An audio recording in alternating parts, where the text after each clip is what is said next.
আসসালামু আলাইকুম, কেমন আছেন সবাই? আশা করি সবাই ভালো আছেন।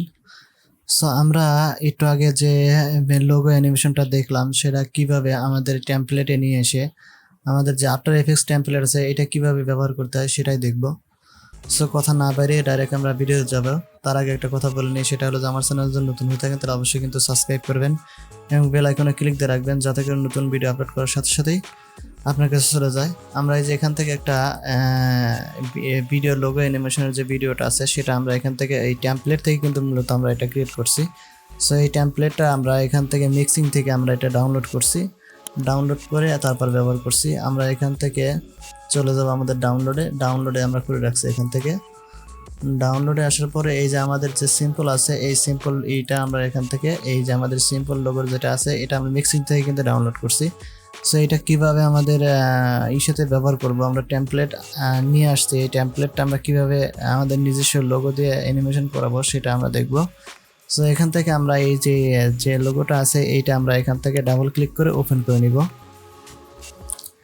আমাদের কিছুই করতে হবে না, শুধু আফটার এফেক্টস যদি আমাদের ইনস্টল করা থাকে তাহলে আমাদের যে আফটার এফেক্টস আছে এখানে কিন্তু দুটি আছে, অ্যাডোবি প্রিমিয়ার প্রয়োগ করা যাবে। তো আমরা যেহেতু আফটার এফেক্টস দিয়ে কাজ করছি, সো আমরা এখান থেকে আফটার এফেক্টসই দিয়েই আমরা এখান থেকে দেখাচ্ছি। এখানে কিন্তু আমার মূলত এরকমভাবে আসছে যে মিক্সিংয়ের থেকে আমাদের ইয়াটা আসছে।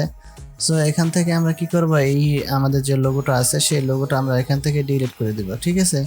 সো ডিলিট করার জন্য আমাদের যে লোগো যে আমাদের যে কম্পোজিশনটা আছে লোগো কম্পোজিশন উপরে ডাবল ক্লিক দিলে আমাদের সেই লোগোটা চলে আসবে।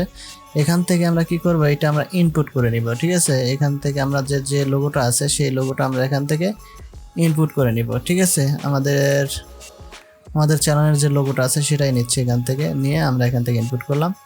করার পরে এটা আমরা ড্র্যাগ করে আমাদের এই যে লোগোটা আছে এই লোগোটার পিছনে নিলাম। নেওয়ার পরে আমরা এই লোগোটার যে সাইজ আমাদের লোগোটার সাইজও সেম হতে হবে।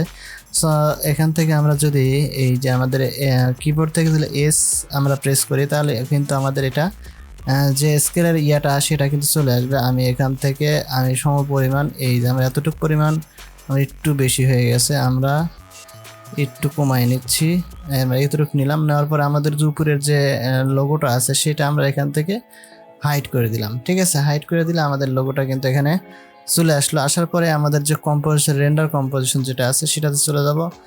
যাওয়ার পরে আমরা যদি এখান থেকে একটু প্লে করি, এই যে আমাদের লোগোটা কিন্তু অলরেডি সুন্দরভাবে কিন্তু অ্যানিমেট হয়ে গেছে। আমরা শুধু টেমপ্লেট থেকে আমরা এরকমভাবে আমরা ব্যবহার করতে পারি। সো আরও কিছু টিক্স আছে। সো অনেকগুলো লোগো আছে যেগুলো আমাদের ইয়াতে কাজ করে। সো আমরা এখান থেকে যেহেতু মিক্সিং থেকে একটা লোগো আমরা করছি, অনেকেই বলছে যে ভাই আমি টেমপ্লেট করছি কিন্তু আমাদের টেমপ্লেটটা আমি ব্যবহার করতে পারতেছি না। সো এখান থেকে এই যে আমাদের যে ইয়াটা আছে এখান থেকে কিন্তু আমরা টেমপ্লেট এরকমভাবে ব্যবহার করতে প্রত্যেকটা টেমপ্লেট এই আমাদের এখান থেকে এই লোগো থাকবে, লোগো কম্পোজিশন থাকবে, সেটা আমরা ডাবল ক্লিক করে আমরা লাইনে নিয়ে আসবো এবং যে লোগোর যে সাইজটা আছে আমরা স্কেল দিয়ে কিংবা আমাদের পজিশন দিয়ে সেই সাইজটা করে নিলে আমাদের এটা কিন্তু সুন্দরভাবে অ্যানিমেটেড হয়ে যাবে, ঠিক আছে?